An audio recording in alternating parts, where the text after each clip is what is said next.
दाई साहब नमस्ते। नमस्ते नमस्ते। पैसा लगेको पनि 6 महिना भयो, न साउ छ न ब्याज छ। के हो बिर्खे? हेर्नु न काई साहब, अहिले बाइल नाली पनि राम्रो भएन, घरको हालत यस्तो छ। भाइको अपाङ्गता कारण न यसको खुट्टो ठिक गराउन पाइएछ। हेर्नु काई साहब, अब दिन रात काम गरेको, अब खाना लाउन ठिक हो। काई साहब माफ पाऊँ हजुर, तपाईँको पैसा त मैले कसरी तिर्न सक्छु र काई साहब। त आफ्नै गाउँको मान्छे होस् गर, केही भएन। हाम्रो घर आइज काम गर्न। काम गरेर भए पनि त पैसा चुक्ता गर्न पर्यो गर। हुन्छ काई साहब, बरु त्यसो गरेर बरु भोलिदेखि आउँला नि काई साहब। ल ल हुन्छ, हाम्रो घर आएस, भोलि उतै मिलौला, बिहान आएस। हुन्छ काई साहब।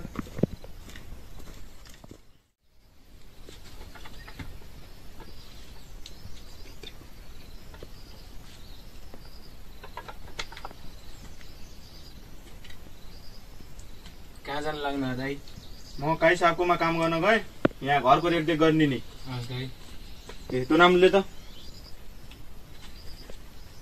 ल त्यहाँ घरको रेखदेख गरेस् नि। हस् दाइ, गएँ म। छिटै आउनु होला है दाइ।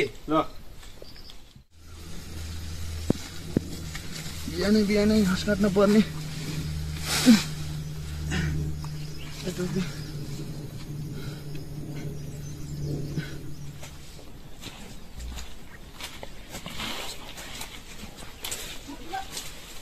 यो भैँसीले, मालिकको भैँसीले नि लास्टै मालिकले फाल्न भनिहाल्नु, फाल्न सुत्तो गर्नु लाग्यो। गोठालेको यस्तै छ जुनी, यस्तै छ जुनी, घाँस दाउरा सारा नगरी नहुनी, वन पाखामा रुँदै झरीमा, कहिले सुखा पाउने। राम्रोसँग घाँस हाल्दै। हजुर मालिक हाल्दैछु। गोबर पनि फालेर हिँड्छस् राम्रोसँग, गोबर पनि फाल। हजुर फालेकै त छु नि मालिक।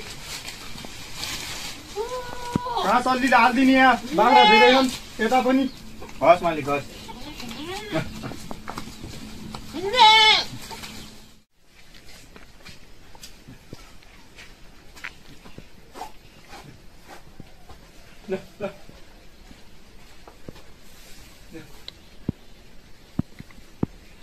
मालिक नि कति जानुभयो, हात नि फोहोर भयो, हात दिन परेको।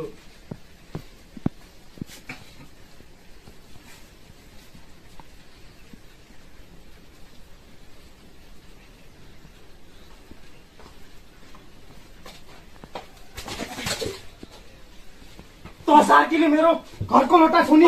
सरी मालिक, मालिक गल्ती भयो मबाट, मलाई माफ गर्नु। तैँले हिम्मत कसरी गरिस् के? तैँले मेरो घरको लोटा छुनी। त गरिब, गल्ती भयो मालिक, माफ पाऊ मालिक।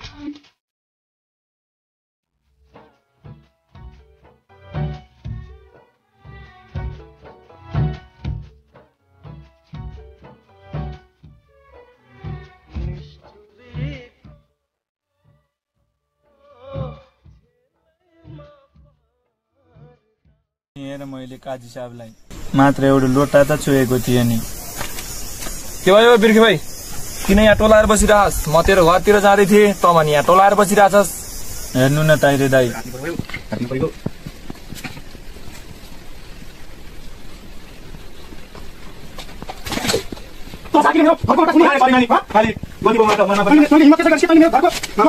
के गर्छस् बिर्खे भाइ, जमानै यस्तै छ। आजकल सोझाको कामै छैन, यहाँ आफ्नो अधिकारका लागि आफै लड्नुपर्छ। हुन त म जस्ता जडियाको के विश्वास गर्लास् र खै तैँले? होइन ताइरे दाइ, त्यस्तो म एक्लै लडेर पनि त नहुँदो रहेछ नि। सबै म जस्ता दुखी पीडितहरूले साथ दिन पर्यो नि मलाई, कसले देला र खै। पिर नगर, किन पिर गर्छस् र? समाज थोरै थोरै गरेर परिवर्तन हुँदैछ। कहिले होला र ताइले दाइ? एक दिन अवश्य हुन्छ, टेन्सन नगर। त जस्ता धेरै दुखीको खुसीका दिन आउँछन् एक दिन। कहिले आउला र खै। ए साँच्ची मन्दिर त पुरा भएछ नि, मन्दिर दर्शन गर्न जाँदैनस्? जाने हो। मन्दिर कहिले खुला हुन्छ र ताइरे दाइ? भोलि मन्दिर खुला हुने भन्ने कुरा थियो के गाउँतिर। म त जानु हुँदैन, अब के गर्छस् त? त्यही जान्छस् कि भनेर खबर पुर्याउन आएको थिएँ म त। जानु पर्ला नि, दर्शन गर्नु छ, दर्शन गर्नु नि पाएको छैन। ए ल ल हुन्छ, हिँड घरतिर गएर बसेर कुरा गरौँ ल उतै। हिँड्नु न ताइरे दाइ।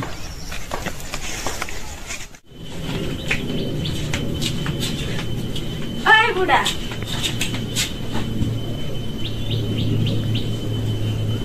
बुढी मलाई मिल्दैन। एउटा दाछो झरेको आँप पनि खान दिनुहोस्, घरको काम पनि गरिदिनुहोस्। के खान आइकियोस्? भिज्न आइकियोस्? गर्दिन। जा माइत जा। किन त भएको? आइस् त। जा भित्र। बिचरा बिर्खेलाई नपिट्नु पर्ने हो, के नै गल्ती गरेको रहेछ र त्यसले। लोटा त रहेछ छोएको, आफू गाउँमा प्रशस्त धन सम्पत्ति छ भन्दैमा गाउँको ठुलो मान्छे सोच्दो रहेछ। त्यो भन्दा त मै ठुलो हो नि हाइटमा।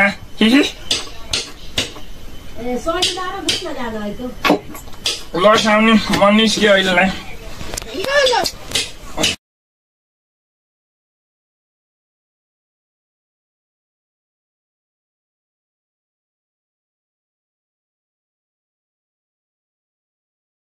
भाइ छिटो उठ, म मन्दिर जान हो, म घाँस काट्न गएँ। उठेर यताउति गर है बाहिर। ल ल नाम्रो फेरि तलतिर रहेछ, तल भाइ लास्टै नराम्रो लाग्यो नि।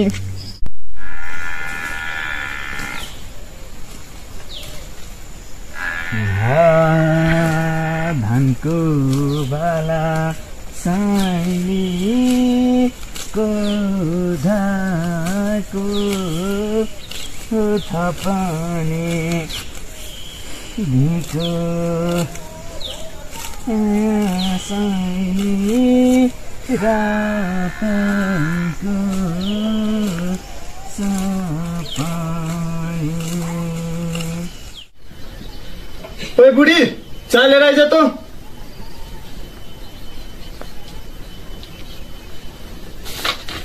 नमस्ते।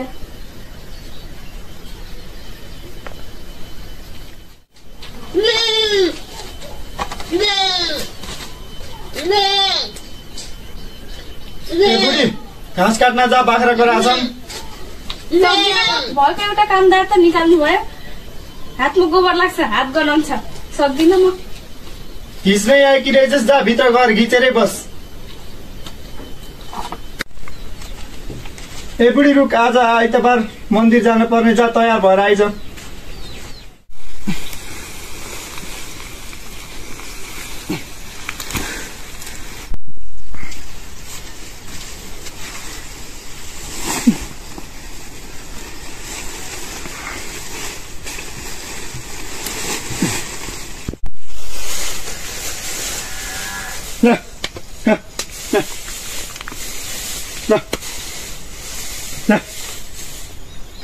खा कराउने होइन।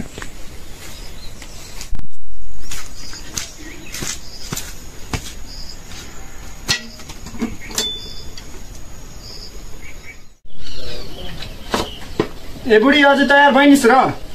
भाइ अघि नै बाख्रालाई घाँस काट्न जा भन्दा त मरेको कुखुरो जाइ गरे। अहिले बाहिर जान भन्दा यति छिटो। चल कोही न चल बुढी। ए मेरो त्यो ऊ पनि छुट्टेछ, टाई र चस्मा छुट्टेछ, लिएर अनि पूजाको सामान पनि लिएर आइज।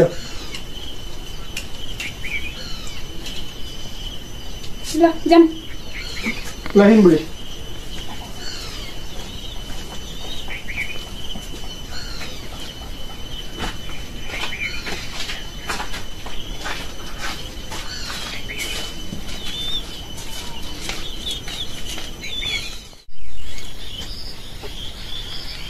टोपी बुल्ले भाइ, टोपी ले त। हजुर।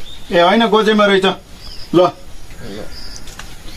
म के मन्दिर गएर आउँछु, दक्षिणाहरू माइला काबार लिएर जान्छु। तैँले भात सात पकाउने, यताउति बढाल्ने सडाल्ने गर्छ, घरको रेखदेख गर्ने। ल ल म गएँ।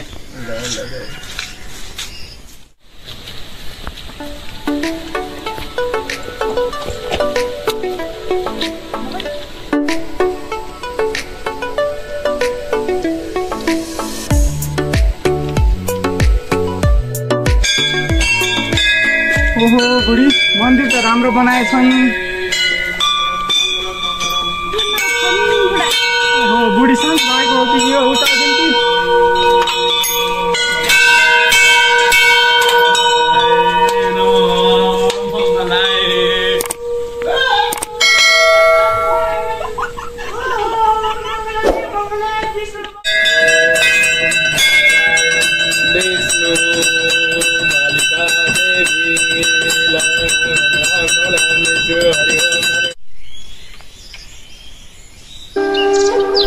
बिचरा मेरा दाइ, म अपाङ्ग नभएको भए जीवन काट्न कति सजिलो हुन्थ्यो होला। दाइले कमाएको सबै मेरो दबाईमा मात्र सकिन्छ। काजीको ऋण नतिर्दा दाइ काममा जानु पर्यो र कुटाई पनि खानु पर्यो। म मरे दाजुलाई सजिलो हुन्थ्यो होला। ए बिखे त्यही रुख, त दलित भएर भित्र घुस्ने कसरी हिम्मत गरिस्? हजुर काई साहब, म त दर्शन गर्न आएको मन्दिरमा।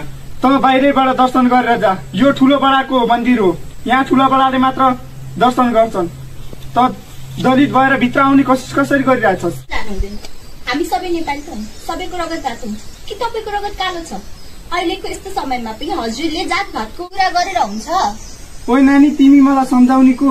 यो गाउँको म ठुलो काजी हुँ, तिमीले सम्झाउने को हौ नानी तिमी?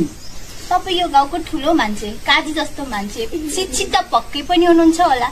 अहिलेको 21औं शताब्दीमा पनि हजुरले यस्तो जातीय भेदभाव गरेर हुन्छ? तपाईँलाई थाहा छैन अहिलेको यो समयमा जातीय भेदभाव गर्यो भने कानून लाग्छ भने? जान्नुहोस्, खै छाट्नुहोस्।